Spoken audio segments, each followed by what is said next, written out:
kinetic molecular theory. This is the simplest model that helps us understand the behavior of gases. And so the main idea here is that a gas is a collection of particles, could be atoms, could be molecules, and they are in constant motion. And so we have an illustration here of a flask, and these little balls with tails are supposed to represent molecules zinging around. So they're moving. They're going to move in a straight line until they bump into something. So some of them, like this one, bounced into the wall, bounced off, much like a ball would do. Here's another one, bounced against the wall, runs into something, bounces off. Or they can run into each other. Okay? They just keep moving, and they don't slow down like actual balls do. If you throw a ball, it slows down because there's wind resistance, and then gravity also pulls it down. There's no wind resistance here because these particles are the wind, right? They are the air. They're not traveling through anything. They're traveling through nothing. So as this guy's moving, nothing's slowing him down. There was something else, but it just ran away. So these are the ideas in kinetic molecular theory. The size of a particle is negligibly small.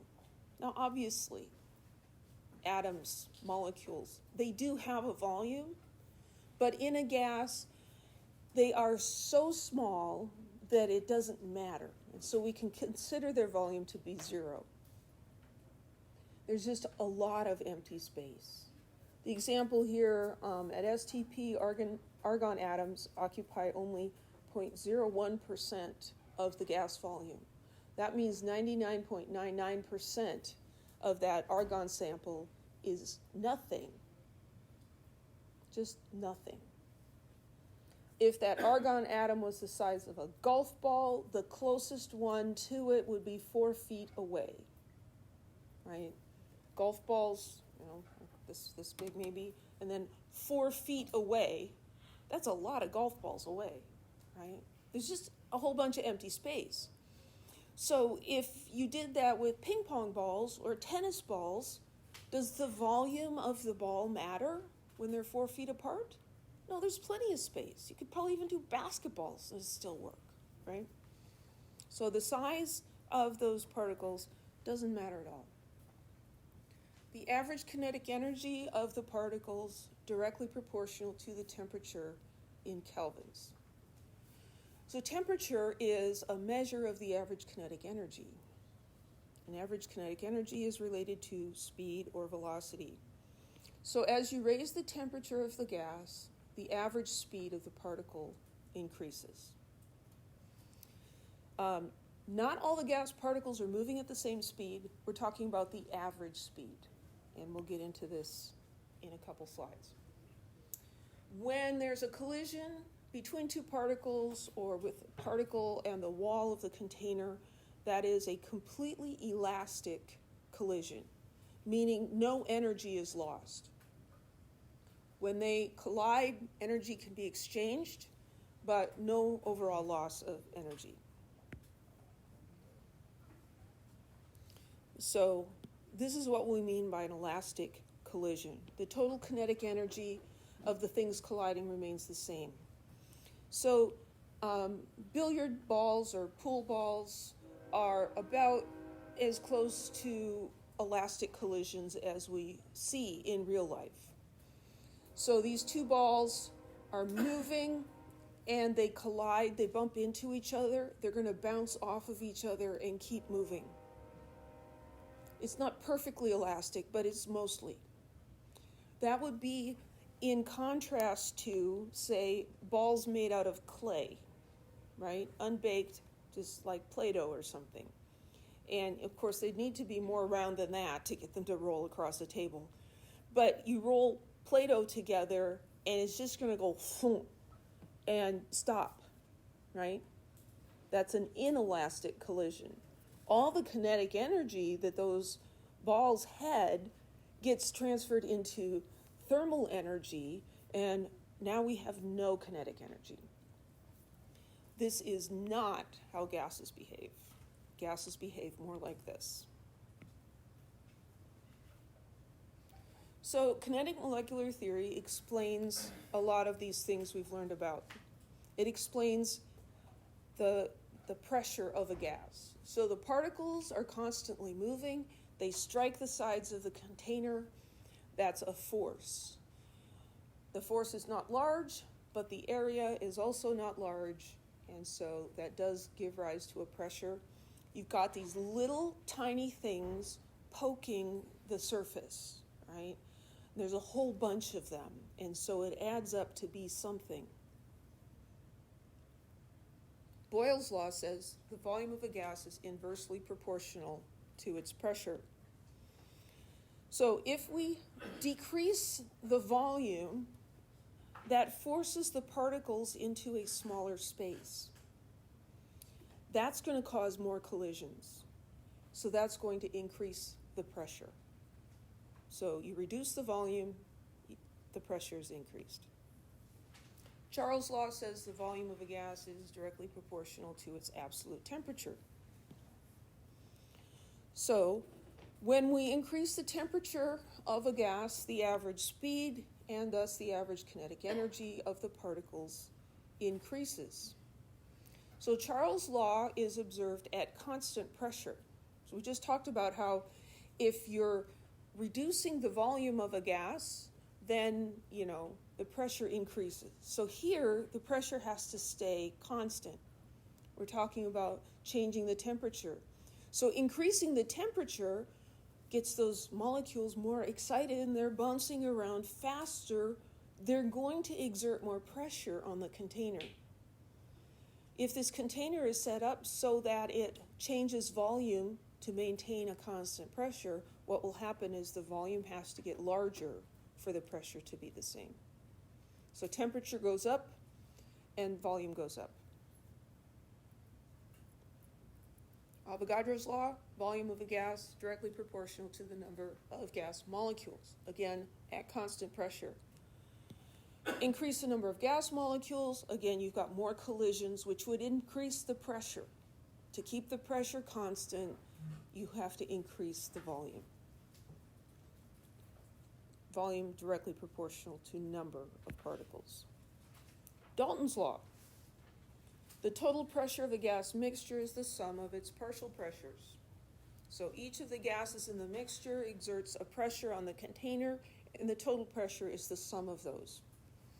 Well, the particles have negligible size, and they don't interact, according to kinetic molecular theory. So we've got particles of different masses if we've got a mixture of gases, right? But they're going to have the same average kinetic energy because that's related to the temperature. The average kinetic energy is the same, so the total pressure from the forces is the same.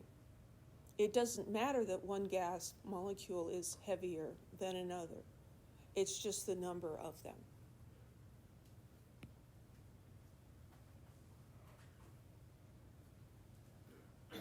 So any questions about any of those ideas?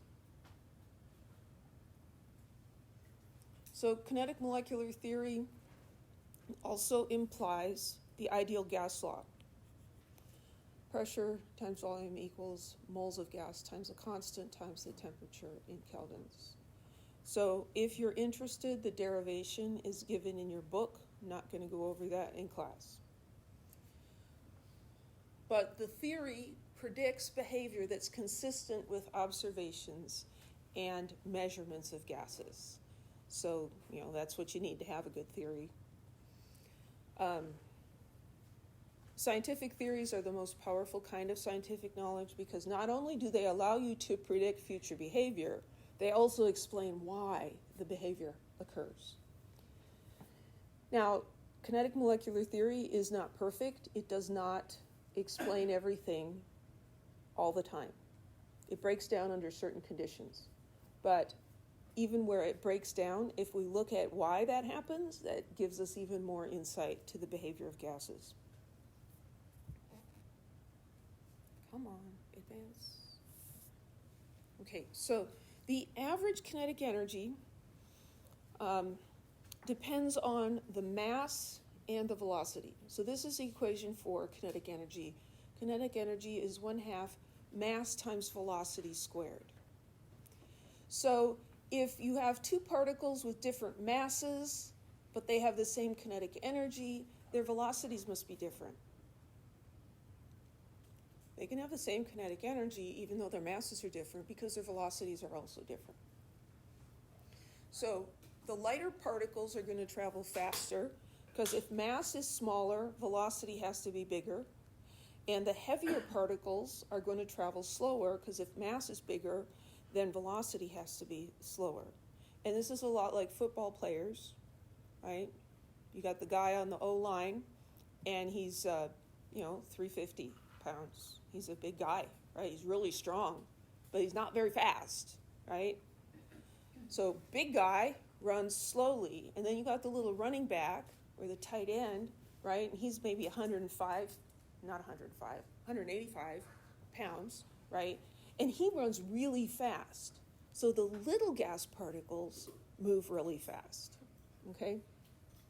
I had 4 boys that played football for a very long time.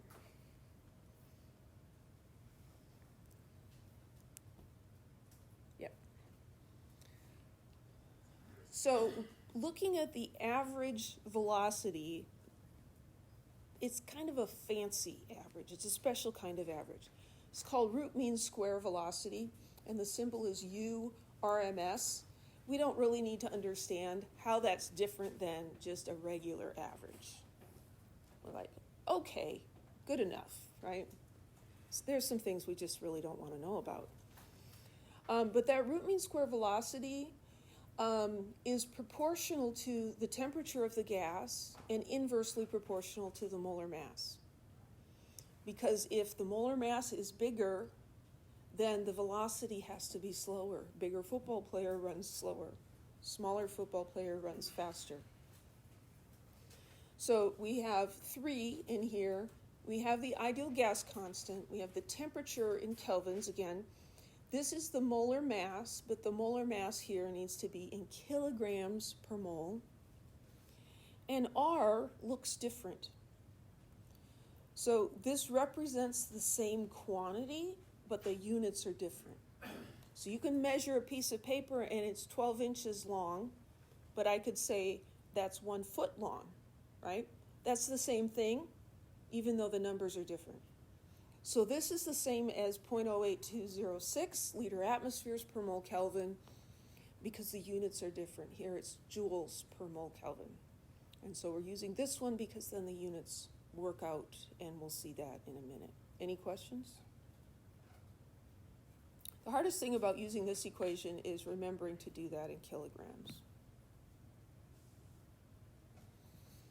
Here's a graph showing velocity distributions of gases. So here we see that the heavier gases have slower velocities and the lighter gases have faster velocities. The other thing that's interesting is these small ones have a wider distribution. So there's a lot of variation in the speed of hydrogen molecules, much more so than for oxygen molecules. The variation for those is not as great. We also see this happen if we take a single gas and we increase the temperature. So increasing the temperature from 273 K to 1,000 to 2,000 K. The velocity increases, the average velocity increases, but we also see that the distribution spreads out, so we've got more variation. So we've got more particles that have fast velocities than we did at a lower temperature. Okay, so calculate the root mean square velocity of gaseous xenon atoms at 25 degrees Celsius. So our information here, it's not obliterated, let's highlight it.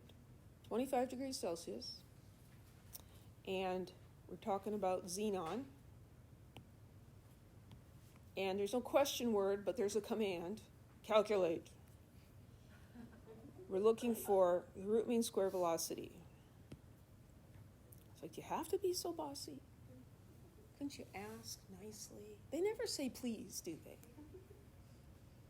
So we're trying to find the root mean square velocity, and we know what the atoms, the identity of the element, and we know a temperature. So root mean square velocity, that's an equation, right? We just looked at it. U RMS is equal to the square root of 3RT over the molar mass in kilograms. And R is 8.314 joules per mole Kelvin. Okay, so what is the molar mass of xenon? Well, periodic table tells us it's 131.3 grams per mole. But I need it to be kilograms. So if I use my knowledge of metric prefixes, I'm going to multiply by kilograms because that's the unit I want, and I'm going to divide by grams because that's the unit I want to go away. And then I remember that kilo stands for times 10 to the 3. So 1 kilogram is 1 times 10 to the 3 grams. So you do this on your calculator and you come up with 0.1313 kilograms per mole. The mole didn't cancel out, it's still there in the denominator. So now I can plug these things into my equation. I've got 3 times 8.314 joules per mole Kelvin. And the temperature, oops, we forgot about the temperature. Got to convert that to Kelvin. So 298 Kelvin. Down here, I've got the molar mass in kilograms per mole. And then it's going to be the square root of the whole mess. So let's do the number part. On the 36X Pro, you're going to hit the square root button first, and then you type in all the stuff underneath. Other calculators have different ways of doing it. So get yours out and make sure that you can get the same number. Again, with the 3 sig figs, 237.93.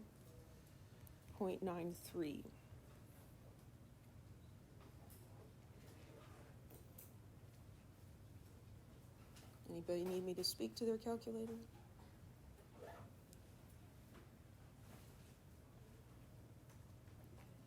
What about these units?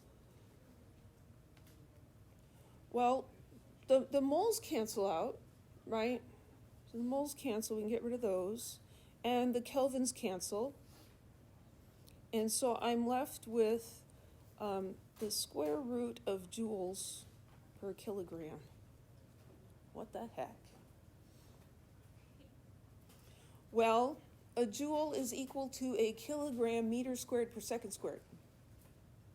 So I could rewrite this. I'll go ahead and round that, 238. And so up there I've got kilogram meter squared per second squared divided by kilograms. This is looking a little more promising.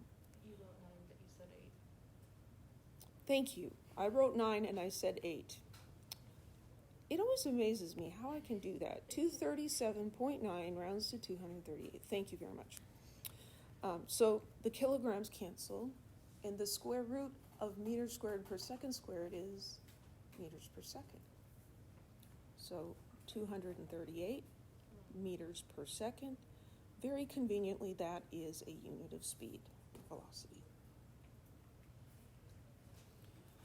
I do not expect you to be able to reproduce this canceling out of the units. I don't care. You do need to remember, if you're doing this calculation, that the denominator, the molar mass, has to be in kilograms per mole. I just showed you why. So from now on, you can just say, well, because Mrs. K said so, but if you do it in grams, it'll end up being wrong. Okay, yes? Do I remember R? So R on an exam is given. I give that to you. And so for this upcoming exam, you're going to have two values of R. It'll say R equals 0.08206 liter atmospheres per mole, which is equal to 8.314 joules per mole Kelvin.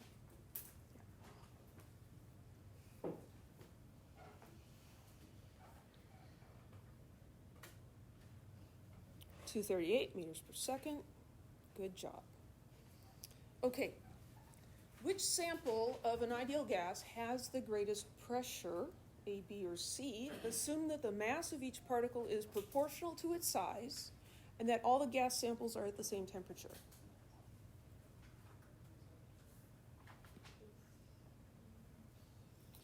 So one of the things to ask yourself is, well, what's different between these things, right?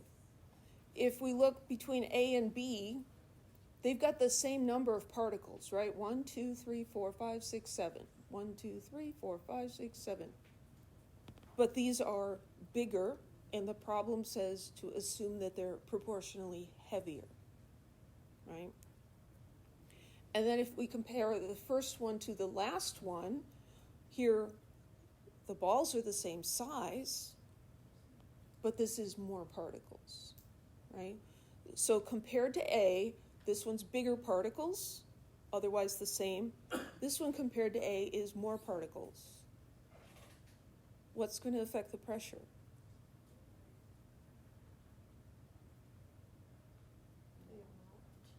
The amount, the number of particles is what affects the pressure. The volume of the individual particles, the mass of the particles does not affect the pressure because they are negligibly small, right? So this guy is going to have the highest pressure because it's got the most particles, okay? The final exam has a lot more picture questions than we have on the midterms, but this is the sort of thing that they might ask you on the final.